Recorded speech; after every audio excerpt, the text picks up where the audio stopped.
What happens when a routine hearing suddenly stops feeling routine the moment the paperwork comes out? In this tense exchange, Alexandria Ocasio Cortez confronts EPA Administrator Lee Zeldin over Bayer, glyphosate, and a meeting he says did not involve the company's legal problems. But then the hearing takes a sharper turn. AOC pulls out visitor logs and internal EPA emails obtained through a Freedom of Information Act request, suggesting Bayer expected to discuss legal and judicial issues tied to glyphosate, just as the Supreme Court and Congress were weighing decisions with enormous consequences. And in that moment, this is no longer just a policy debate. It becomes a question of access, influence, and whether the public is hearing the full story. I recognize the gentlelady from New York, Ms. Ocasio Cortez, for 5 minutes for her questions. Thank you, Mr. Chairman, and good afternoon, Secretary Zeldin. This week is a big week in the Supreme Court and Congress regarding considerations of glyphosate.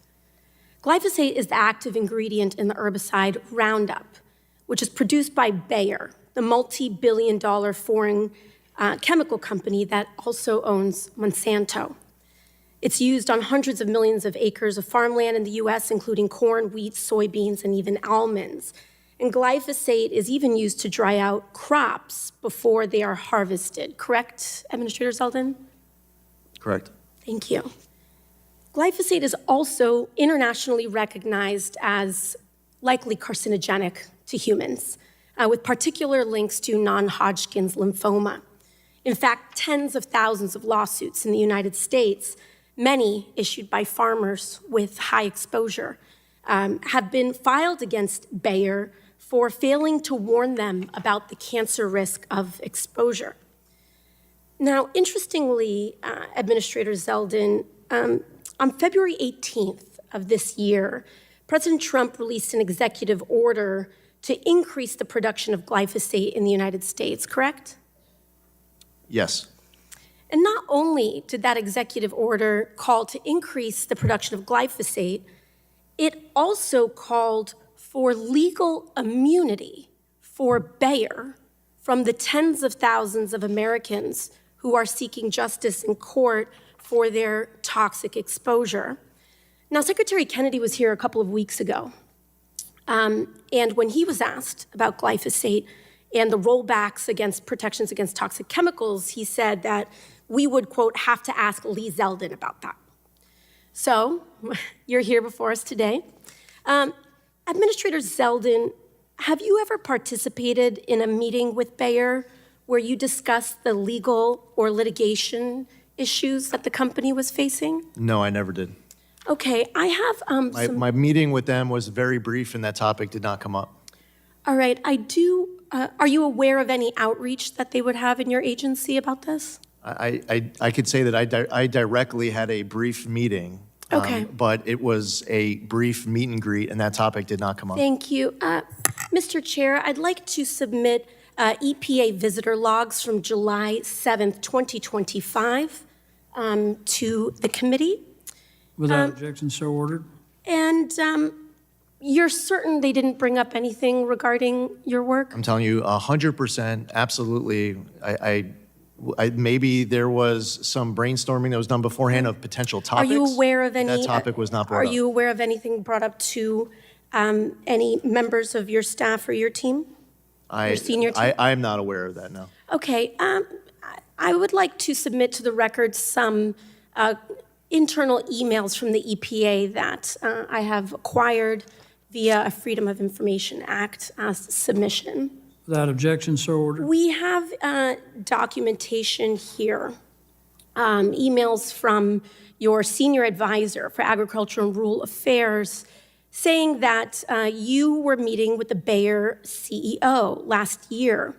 He said in these emails that they will be bringing up some legal/judicial issues. More specifically, in this internal email in your EPA, it says that Bayer was specifically seeking to and discussing Supreme Court action. They will want an update on EPA's regulatory review, and that, interestingly, Bayer will provide a small thanks for updating the glyphosate webpage from the EPA and work on MAHA. Do you have any idea what they might have been referring to in this email? Well, first off, as I mentioned a few minutes ago, it's possible that the team was doing brainstorming of potential topics. Okay. As somebody who actually attended Thank the you. meeting. I'm sorry, I just have 40 seconds. I'm not trying to be rude. This glyphosate update that they're referring to seems to be correlated to the EPA agency withdrawing its support for California's cancer warning on glyphosate. Now, this is important because 5 days after the EPO this year, Bayer filed their opening brief to the Supreme Court, citing Trump's executive order and hinging their case on the EPA's warnings or lack thereof of glyphosate. So we have internal emails from your agency saying that Bayer wanted to thank you and your agency for removing support for California's warning because their case before the Supreme Court right now hinges on you not warning the American people and withdrawing your support on glyphosate. Do you understand the conflict of interest that is before the American people right now, Mr. Secretary? I The understand. gentlelady's time has You expired. mind if I respond, Thank you. Chairman? The gentleman may respond. Okay, so right now, EPA is completing an assessment due in 2026.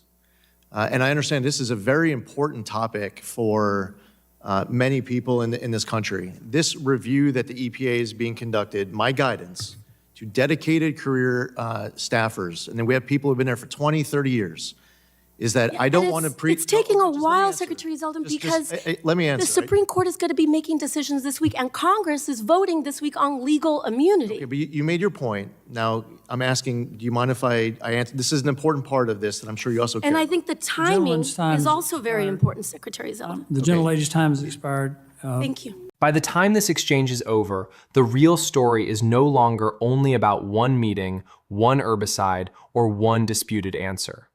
It becomes a larger story about how trust breaks down when the public version of events collides with the internal record. Alexandria Ocasio Cortez begins in a methodical way, laying out the broader stakes before she ever moves into confrontation.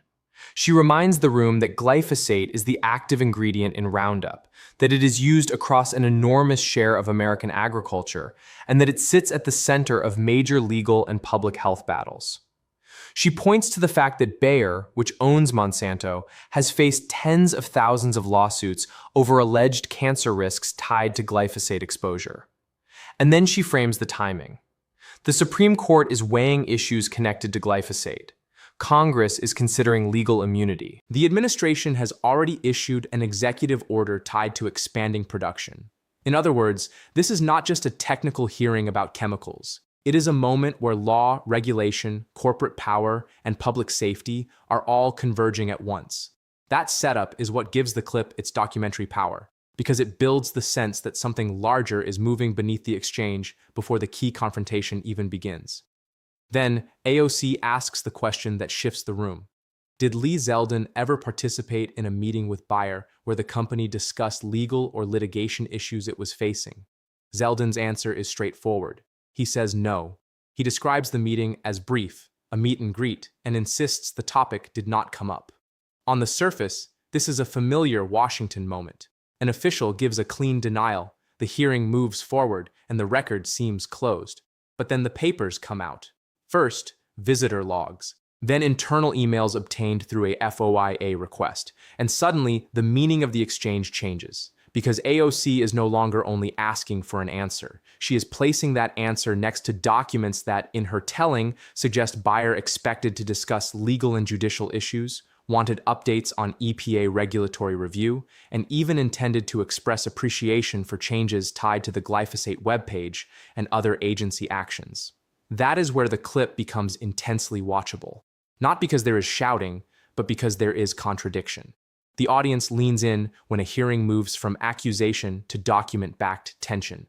The moment a member says, in effect, here is what was said publicly, and here is what the internal correspondence appears to show, the scene stops feeling like rhetoric and starts feeling like evidence in motion. And that is exactly why this clip should be narrated as a documentary moment rather than just a political spat. Because the core drama is not personality. It is process. It is the question of how decisions are shaped, who gets access to shape them, and how much of that process the public gets to see in real time. What makes the clip even stronger is the issue underneath it.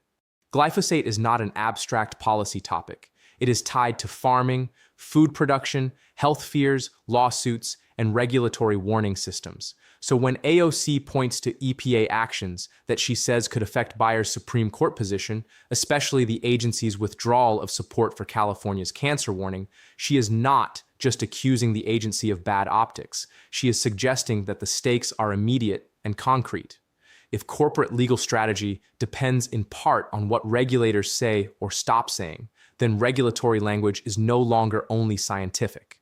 It becomes legal terrain. It becomes financial terrain. And for the public, it becomes a trust issue. Because now the question is not just what the science says, but whether the process around that science is being influenced in ways ordinary people cannot see. Zeldin, for his part, tries to hold the line by returning to process.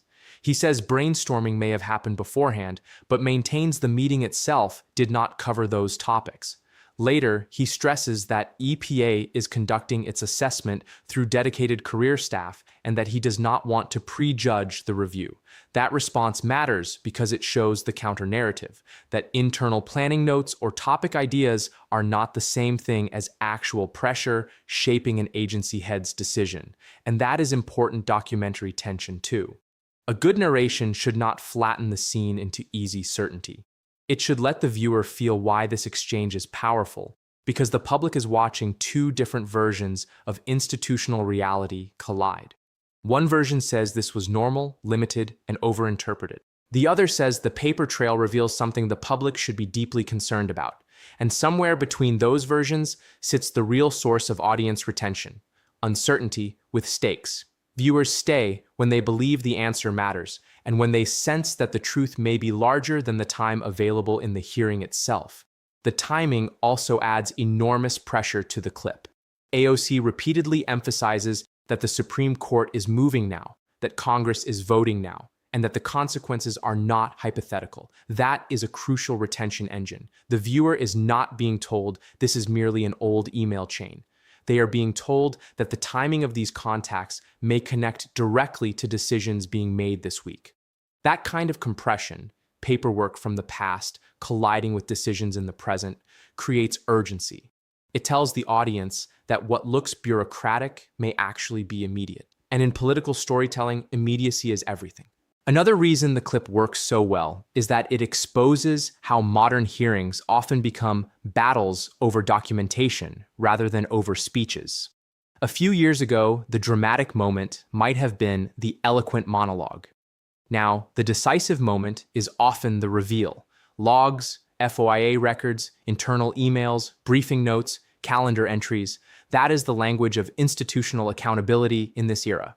It is not only what people say under oath, it is what the documents say around them. That makes this clip especially suited for documentary narration, because documentary storytelling thrives on records, timelines, contradictions, and the uneasy space between official memory and written traces.